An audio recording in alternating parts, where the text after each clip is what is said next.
तो hey guys, मैं विकास आ गया हूँ एक नए वीडियो के साथ। तो दोस्तों, आज के इस वीडियो में मैं आपको क्लास 10th का जो साइंस का मॉडल पेपर है उसका पूरा सॉल्यूशन बताने वाला हूँ। और ये सॉल्यूशन ऑब्जेक्टिव का सॉल्यूशन है। आपका जो सब्जेक्टिव 40 नंबर का वो होने वाला है, उसका जो सॉल्यूशन है नेक्स्ट वीडियो में आने वाला है। अगर वो सॉल्यूशन भी आपको देखना है तो हमारे चैनल को जरूर सब्सक्राइब कर ले दोस्तों।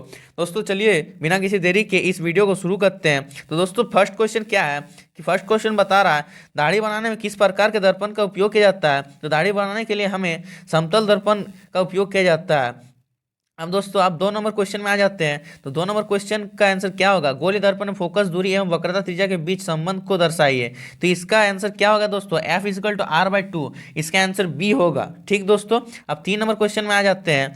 3 नंबर क्वेश्चन में क्या बोल रहा है दोस्तों कि प्रकाश के अपवर्तन की क्रिया में कौन सी भौतिक राशि अपरिवर्तित रहती है। तो इसका जो है दोस्तों, प्रकाश के अपवर्तन में जो भौतिक राशि है, तो आवृत्ति का जो है भौतिक राशि अपरिवर्तित रहता है। इसका ऑप्शन ए आंसर हो जाएगा दोस्तों।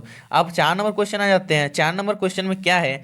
1 मीटर फोकस दूरी वाले उत्तल लेंस की क्षमता होगी। तो 1 मीटर फोकस दूरी वाले उत्तल लेंस की जो क्षमता है दोस्तों, ऑप्शन नंबर बी, एक डायोप्टर होगी। अब 5 नंबर क्वेश्चन में आ जाते हैं दोस्तों। तो 5 नंबर क्वेश्चन क्या है? 4 डायोप्टर क्षमता वाले अवतल लेंस की फोकस दूरी क्या होगी। तो 4 डायोप्टर वाले अवतल लेंस की फोकस दूरी क्या होगी दोस्तों? तो 4 डायोप्टर वाले फोकस लेंस की फोक 4 डायोप्टर क्षमता वाले अवतल लेंस की जो फोकस दूरी है दोस्तों, वो होगी 25 सेंटीमीटर। तो 25 सेंटीमीटर क्यों होगी दोस्तों? क्योंकि 25 सेंटीमीटर इसलिए होगी क्योंकि आपका जो फॉर्मूला होता है P=1/f, अगर हम उसमें इसको बिठा देते हैं तो P=1/f में 1/4 हो जाएगा, तो बराबर 0.25 आ जाएगा। ठीक दोस्तों, और इसको 100 से इंटू कर देंगे। क्योंकि 100 से इंटू कर देंगे क्योंकि आंसर सेंटीमीटर में है। इसको सेंटीमीटर में बदलने के लिए 100 से इंटू कर दिए, और जैसे 100 से इंटू करेंगे तो ये यहाँ से ये बिंदु हट जाएगा और नीचे 100 आएगा, और 100 कट जाएगा तो 25 सेंटीमीटर आपका आंसर हो जाएगा। दोस्तों अब आगे बढ़ते हैं। आगे 6 नंबर क्वेश्चन क्या है? 6 नंबर क्वेश्चन में पूछा गया है वाहन के अग्रदीपों में किस दर्पण का उपयोग किया जाता है।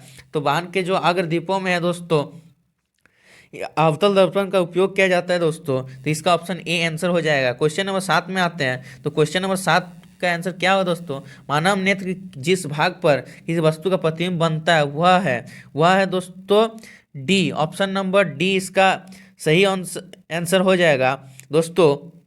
दृष्टिपटल, जो मानव नेत्र का जो भाग है जहाँ पर प्रतिबिंब बनता है उसे दृष्टिपटल कहते हैं। तो ऑप्शन नंबर डी इसका सही आंसर हो जाएगा।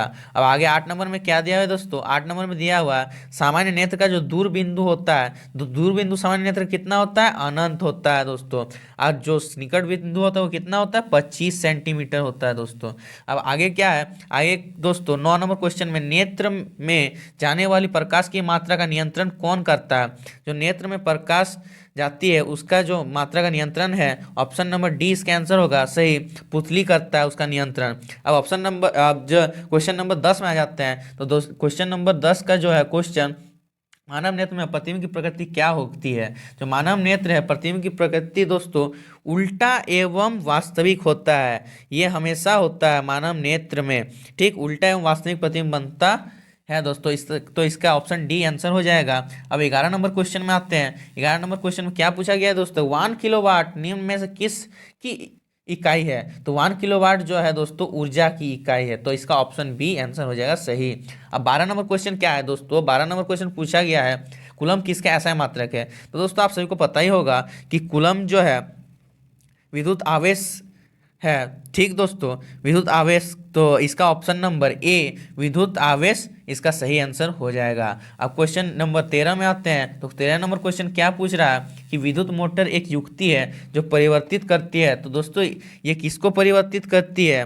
तो 13 नंबर का ऑप्शन बी आंसर हो जाएगा। क्यों होगा? क्योंकि विद्युत मोटर जो है विद्युत ऊर्जा को यांत्रिक ऊर्जा में बदल देती है। ये विद्युत को लेता है और यांत्रिक ऊर्जा में बदल देता है। ठीक दोस्तों, और आगे 14 नंबर क्वेश्चन क्या है? तो 14 नंबर क्वेश्चन में पूछा गया है जल का जो विद्युत अपघटन है किस प्रकार की अभिक्रिया है। जल का विद्युत अपघटन क्या है दोस्तों? वियोजन अभिक्रिया है। क्योंकि दोस्तों जल का विद्युत अपघटन में जल क्या होता है? टूटता है। तो ये क्या हुआ?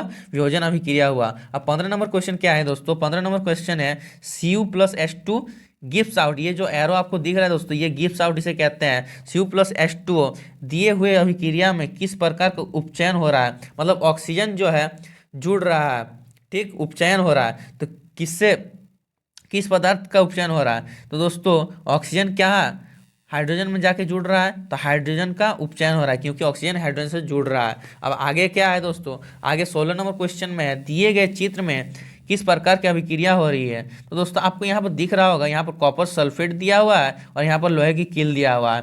तो इसमें क्या होगा दोस्तों, इस रिएक्शन में तो आपको Fe+CuSO4 दिया हुआ है, ठीक दोस्तों, तो यहाँ पर गिव्स आउट Fe क्या होगा, Fe अधिक क्रियाशील है तो FeCu को रिप्लेस करके FeSO4 बन जाएगा और Cu जो है वो अकेला हो जाएगा। तो इसका जो आंसर होगा दोस्तों, इसका आंसर विस्थापन अभिक्रिया हो जाएगा दोस्तों। तो इसका ऑप्शन नंबर सी एक सही आंसर होगा।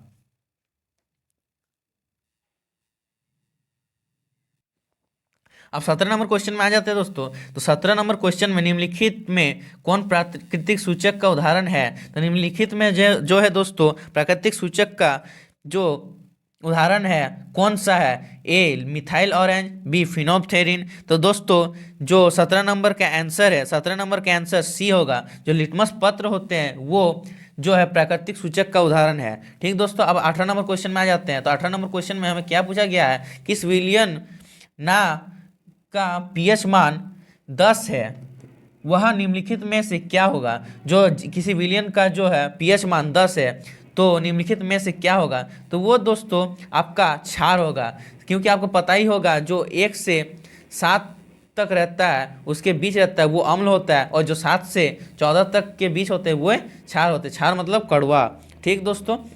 अब आगे बढ़ते हैं। आगे क्या गया दिया हुआ है कि दिया गया चित्र क्या सूचित करता है, इसमें आपको क्या सूचित किया जा रहा है दोस्तों, 19 नंबर क्वेश्चन में यह पूछ रहा है। तो दोस्तों इसका आंसर डी होगा। क्यों डी होगा, क्योंकि सांद्र अम्ल तथा क्षार वाले बर्तन का चेतावनी चिन्ह है दोस्तों।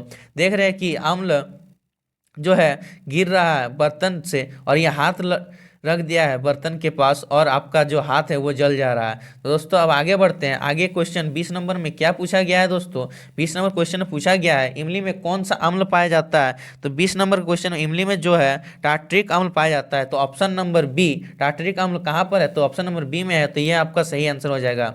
अब दोस्तों 21 नंबर क्वेश्चन में आते हैं। तो 21 नंबर क्वेश्चन क्या है, कौन अधातु कमरे के ताप पर द्रव अवस्था में पाया जाता है। तो दोस्तों आप सभी को पता ही होगा जो ब्रोमीन है कमरे के ताप पर द्रव अवस्था में पाया जाता है दोस्तों। इसका ऑप्शन नंबर सी सही आंसर होगा। अब आ जाते हैं क्वेश्चन नंबर 22 में। क्वेश्चन नंबर 22 में क्या पूछा गया है दोस्तों, तो क्वेश्चन नंबर 22 में पूछा गया है निम्नलिखित में से किस पदार्थ का उपयोग अग्निशामक बनाने में किया जाता है दोस्तों। तो क्वेश्चन नंबर 22 का आंसर होगा दोस्तों सोडियम हाइड्रोजन कार्बोनेट। तो सोडियम हाइड्रोजन कार्बोनेट कहाँ पर है, ऑप्शन नंबर बी, तो इसका आंसर हो जाएगा ऑप्शन नंबर बी दोस्तों। अब आ जाते हैं क्वेश्चन नंबर 23 में। क्वेश्चन नंबर 23 में क्या पूछा गया दोस्तों, आधुनिक आवर्त सारणी किस आधार पर बना है। जो आधुनिक आवर्त सारणी है वो तो बहुत ही आसान क्वेश्चन है दोस्तों। आधुनिक आवर्त सारणी जो है मेंडल ने किसने है कौन से आधार पर बनाया था, तो परमाणु संख्या के आधार पर बनाया था दोस्तों। अब आगे 24 नंबर क्वेश्चन में आ जाते हैं। 24 नंबर क्वेश्चन में क्या बोला गया है, निम्नलिखित में से कौन धातु सबसे अधिक अभिक्रियाशील है। तो दोस्तों आपको मैंने जैसे एक क्वेश्चन पहले बताया कि कौन अभिक्रियाशील है, आयरन जैसे वहाँ पर Fe अभिक्रियाशील था, उसी तरह से 24 नंबर क्वेश्चन जो है 24 नंबर क्वेश्चन पूछ रहा है निम्नलिखित में से कौन धातु सबसे अधिक अभिक्रियाशील है,